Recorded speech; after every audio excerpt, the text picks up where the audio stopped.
മാലിന്യമുക്ത നവകേരളം പദ്ധതിയുടെ ഭാഗമായി കോതമംഗലം KSRTC ഡിപ്പോയിൽ ജനകീയ ക്യാമ്പയിൻ നടത്തി. മുനിസിപ്പൽ ചെയർമാൻ KK ടോമി ഉദ്ഘാടനം നിർവഹിച്ചു. കോതമംഗലം മാർ ബേസിൽ സ്കൂളിലെ വിദ്യാർത്ഥികളും അധ്യാപകരും ഉദ്യോഗസ്ഥരുമടക്കം നിരവധി പേർ പങ്കെടുത്തു. മാലിന്യങ്ങൾ വലിച്ചെറിയരുത്. മാലിന്യങ്ങൾ വലിച്ചെറിയരുത്. അരുത് അരുത് മാലിന്യങ്ങൾ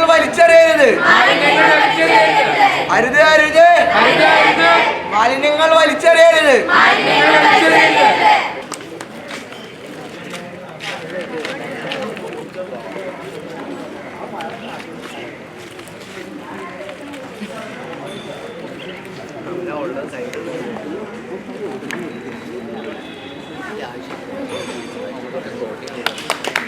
സർക്കാർ വിഭാവനം ചെയ്ത് നടപ്പിലാക്കുന്ന മാലിന്യമുക്ത നവകേരളം പദ്ധതിയുടെ ഭാഗമായി കോതമംഗലം KSRTC ഡിപ്പോയിൽ ജനകീയ ക്യാമ്പയിൻ സംഘടിപ്പിച്ചു.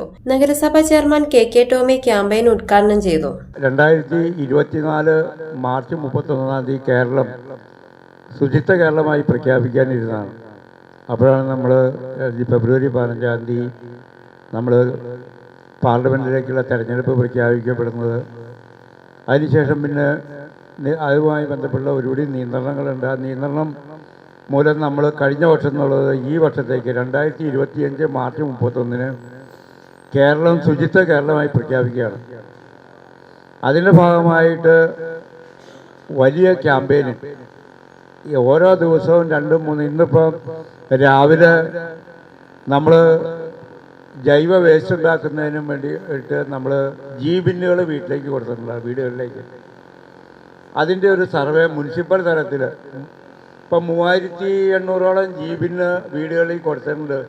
അതിൻ്റെ ഒരു സർവേ ഇന്ന് രാവിലെ ഉദ്ഘാടനം ചെയ്യുകയാണ്. ഈ ഒരാഴ്ചയും കൊണ്ട് അതിൻ്റെ സർവേ നടത്തി എത്ര പേര് അത് ഉപയോഗിക്കുന്നുണ്ട്, എന്താണ് അവർ ഉപയോഗിക്കാതിരിക്കുന്നത് കാരണം കണ്ടുപിടിച്ചുകൊണ്ട് എല്ലാവരെ കൊണ്ട് അത് ഉപയോഗിക്കുന്ന ഒരു സാഹചര്യം സൃഷ്ടിക്കുക എന്നുള്ളതാണ് അതിൻ്റെ ലക്ഷ്യം. അപ്പോൾ എല്ലാ കാര്യങ്ങളും പാരലായിട്ട് നമ്മൾ നഗരസഭയും ഗവൺമെൻറ്റും നടത്തി കൃത്യമായി ഡേറ്റ് നിശ്ചയിച്ചാണ് പോകുന്നത്.